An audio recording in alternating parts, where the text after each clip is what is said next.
At sinabi ng Panginoon, Simon, Simon, narito hiniling ka ni Satanas upang ikaw ay salain niyang parang trigo.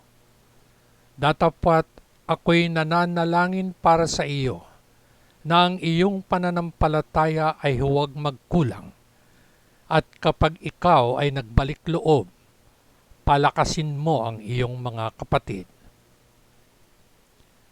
At sinabi niya sa kanya, Panginoon, handa akong sumama sa iyo maging sa bilangguan at sa kamatayan. At sinabi niya, Sinasabi ko sa iyo, Pedro, ang manok ay hindi titilaok sa araw na ito bago mo ipagkailan na may ikatlo na ako ay kilala mo. Magandang araw sa inyong lahat mga kabayan. Sa kababasa ko lang na ebanghelyo sa araw na ito, ang partikular na talatang ito ang nais kong pagnilayan at ibahagi sa inyo. At sinabi ng Panginoon, Simon, Simon, narito hiniling ka ni Satanas upang ikaw ay salain niyang parang trigo. Datapwat ako'y nananalangin para sa iyo na ang iyong pananampalataya ay huwag magkulang at kapag ikaw ay nagbalik loob, palakasin mo ang iyong mga kapatid. Noong panahon ng mga sinaunang Pilipino, pagkatapos ng pag-aani ang mga lalaki at babae ay nagtutulungan upang paghiwalayin ang mga butil ng palay mula sa ipa sa pamamagitan ng paghawak ng isang bigkis ng dayami sa magkabilang kamay at hinahampas ito sa alinman sa isang bangkong bato o troso ng kahoy. Pagkatapos, ang nakolektang palay, butil ng bigas na may kabibe, ay inilalagay sa guwang ng isang malaking punong kahoy na humigit kumulang 12 pulgada ang lalim at humigit kumulang 40 pulgada na panlabas na diametro upang gilingin ang palay. At pagkatapos ay ililipat ito sa isang ratan na ginawang tray na tinatawag na bilao upang tahipin ito at alisin ang natitirang mga bukol ng palay o ipa. Ito ay isang maselan na proseso upang makakuha ng bigas.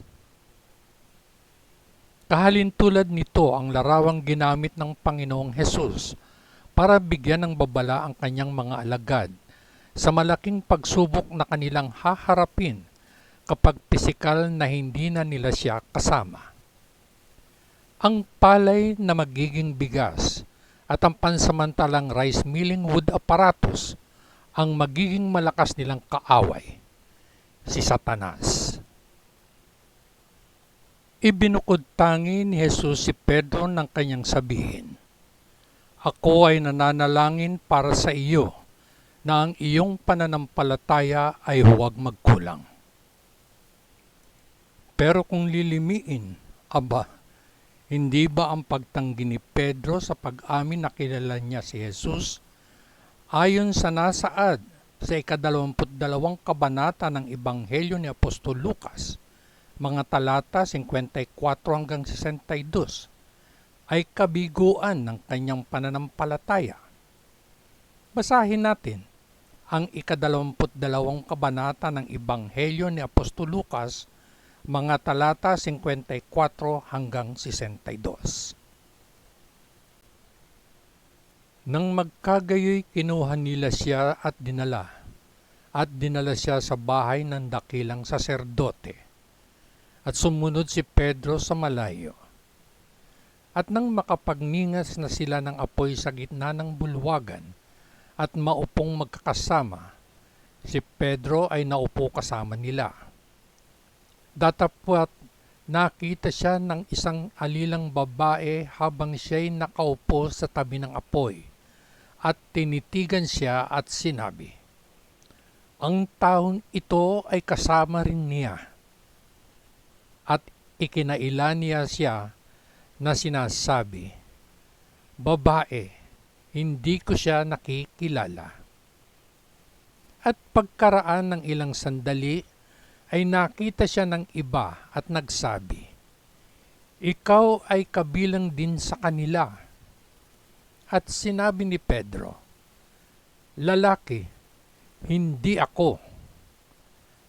At pagkaraan ng may isang oras, ay may iba pang nagpatotoo na buong katapangan na nagsasabi, "Sa katotohanan, ang taong ito ay kasama rin niya sapagkat siya'y Galileo."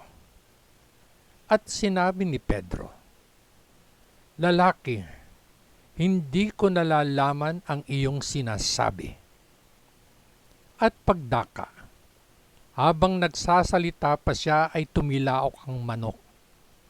At lumingon ang Panginoon at tumingin kay Pedro.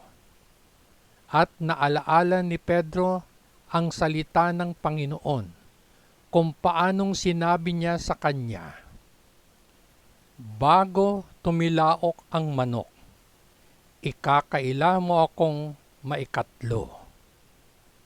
At lumabas si Pedro at umiyak na mainam. Subalit, ang isang theologian na si D. Campbell Morgan ay may maganda at makabuluhang pagninilay sa paksang ito, sapagkat isinulat niya na ang pananampalataya ni Apostol Pedro ay hindi nabigo nang itinanggi niya ang kanyang guro, ni ang kanyang pag-ibig ay hindi nabigo. Ang nabigo sa pagkakataong ito ay ang pag-asa ni Apostol Pedro. Sapagkat kapag nawala ang pag-asa ay naglalaho ang tapang at ang tao ay nagiging duwag.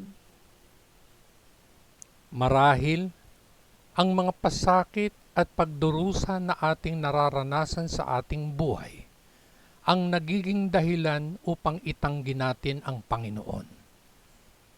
Ngunit tulad ni Pedro, mahal pa rin natin si Jesus. Gayon nga lang, mas madalas na ang ating mga kilos at pag-uugali ay talagang nakakahiya. Subalit ang magandang balita ay hindi pa nawawala para sa atin ang lahat.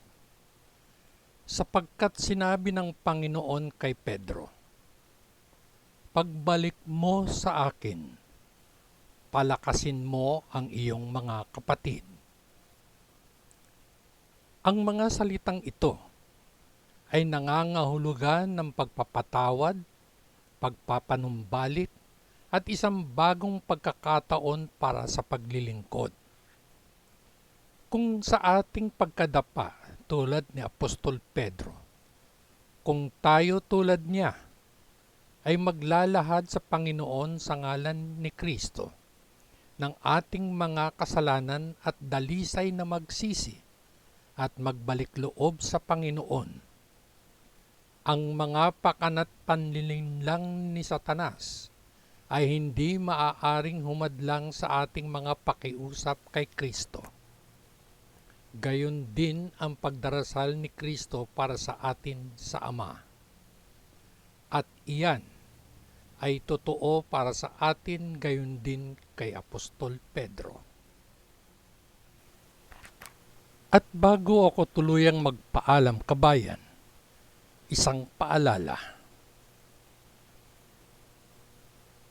Kahit na si Satanas ay maaaring magkaroon ng kapangyarihan upang maisakatuparan ang kanyang layunin.